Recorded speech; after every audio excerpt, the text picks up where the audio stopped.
মানে আমি তিতাবৰৰ যি বান পৰিস্থিতি সেই বান পৰিস্থিতি এটা অঞ্চলত কিছু যদি বান ৱাটাৰ লেভেল কমিছে, এটা অঞ্চলত বাঢ়িছে, এটা অভাৱনীয় পৰিস্থিতি। আমি যোৱাকালি আমাৰ সমজিলা আয়ুক্ত তিতাবৰ ৰাজচক্ৰ বিষয়া সকলোৰে লগত কথা পাতি আমি প্ৰায় এনেকুৱা চেঞ্জিটিভ আমি 12টা কেম্প আমি ঠিক অলৰেডি আমি লিষ্ট আউট কৰিছোঁ।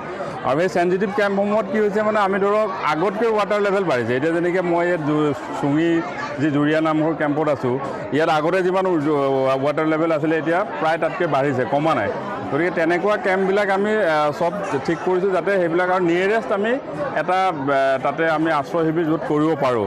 আমি অলৰেডি মানে আমি এটা জেগা ঠিক কৰিছোঁ। যদি ইয়াতে কেনেবাকৈ পানী সোমাই যায় ভিতৰত, তেতিয়া আমি যাতে কাষৰ কেম্পটোত মানুহখিনিক শ্বিফ্ট কৰি লৈ যাব পাৰোঁ।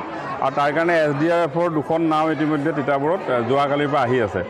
আৰু যিসমূহ তেনেকুৱা চেঞ্জিটিভ কেম্প আছে সেই কেম্পসমূহত আমি সঘনে আমি তাতে গৈ আছোঁ নিজে। ময়ো কালি ৰাতিপুৱাই 12 বজালৈকে নাওপেটা অঞ্চলত আছিলোঁ।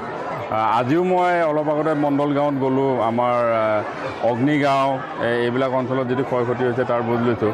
তো ইয়াতে তিতাবৰৰ মূল কথাটো হৈছে যে ইয়াতে প্ৰায় 47খনমান গাঁও মানে এইবাৰ বানাক্ৰান্ত হৈ গ'ল।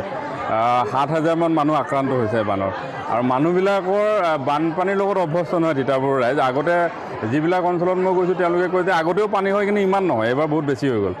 তো সেইকাৰণে অলপ পৰিস্থিতিটোত মোকাবিলা কৰাত আমিও যথেষ্ট আমাৰ কাৰণেও কঠিন হৈছে। মানে আমি যি প্ৰপাৰ ৰিপৰ্টিং, এতিয়া গাঁওবুঢ়া এজনে প্ৰপাৰ ৰিপৰ্টিংটো কৰিলে আমি সেইটো মতে খাদ্য সামগ্ৰী প্ৰেৰণ কৰিব পাৰোঁ।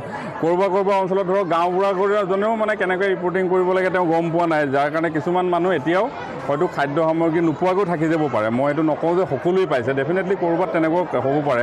যিবিলাক অঞ্চলত তেনেকুৱা হৈছে মোক যিসকলে হোৱাটছআপ যোগে জনাইছে, মই লগে লগেই আমাৰ সমজিলা আয়ুক্ত নাইবা চক্ৰ বিষয়াক মই কৈ দিছোঁ, নাইবা মই নিজেও তাতে যাবলৈ চেষ্টা কৰিছোঁ।